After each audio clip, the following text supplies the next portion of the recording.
Yeah. So next up, what are the risks of doing personalized cold email? We just talked about one, your domain.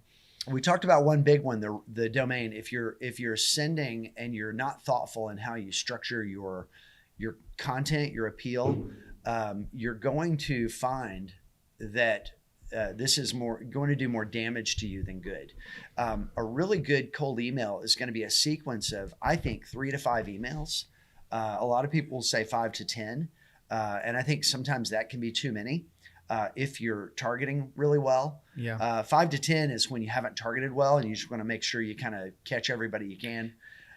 But yeah, I think if you're targeting really well, you really want to have as close to a good initial encounter as possible with the right offer, the right messaging. It could be that you're offering a free assessment to someone. It could be that you're saying, hey, you and I know, or you and I are both working on the same problem. Here's what that problem is. I'm looking to get 30 minutes of your schedule.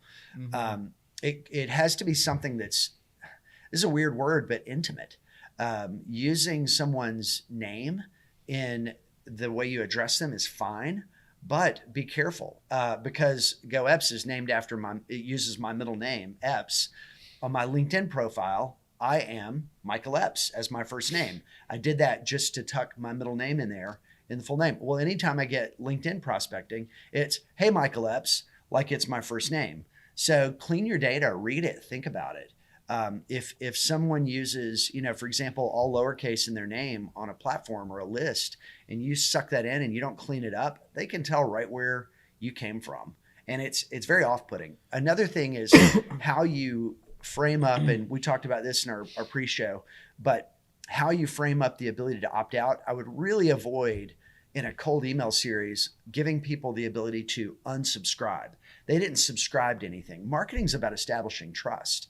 And if you're doing cold contact with somebody, that's the hardest thing for establishing trust. You want to think about every pixel in that email. You don't want something that makes them think they subscribed or makes them think that they think you can make them be a subscriber. That's gaslighting. So the language that you use, you do have to include the ability to opt out of future contacts. So I would make it natural language. I would say, hey, John, if you don't want to hear from me on this, just give me a heads up, hit this button, and I won't bother you anymore.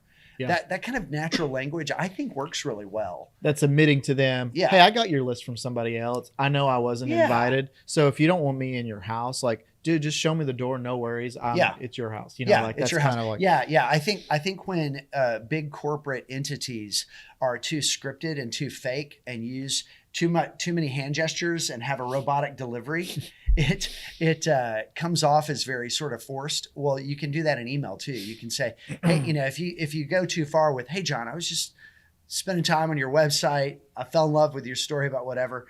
You gotta be really good at making that kind of connection with somebody. Right. I lean in the direction of the more personal, the more thoughtful, but also the more direct and authentic and real, the better. Right. So I would lean toward fewer emails rather than more emails, and each one of them being well crafted. Yep. And wherever you can tuck in a real personal connection, both of you knowing the same person. Having a mutual shared interest in something that that person's passionate about, not in a way that's sort of pandering, but in a way that's really authentic and holds up to what they can know about you, then that's a good way to go. Yeah, I would say that's a little bit harder to scale and send a lot at a time because you have to be thoughtful. Totally.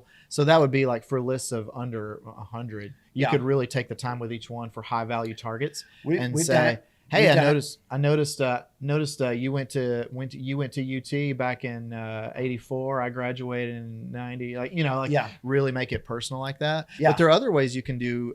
Let's move on to our next one here. Yeah, we've done that in data sets with hundreds of rows. And honestly, it took a lot of work. We paid the tax. We did the work to make an authentic connection, and we've gotten sales from that approach. Yeah, it takes longer. It's risk reward. Like it takes longer to compose the message and I think what you're going to say, but it's also a greater reward because it connects more to that person. Yeah, that's actually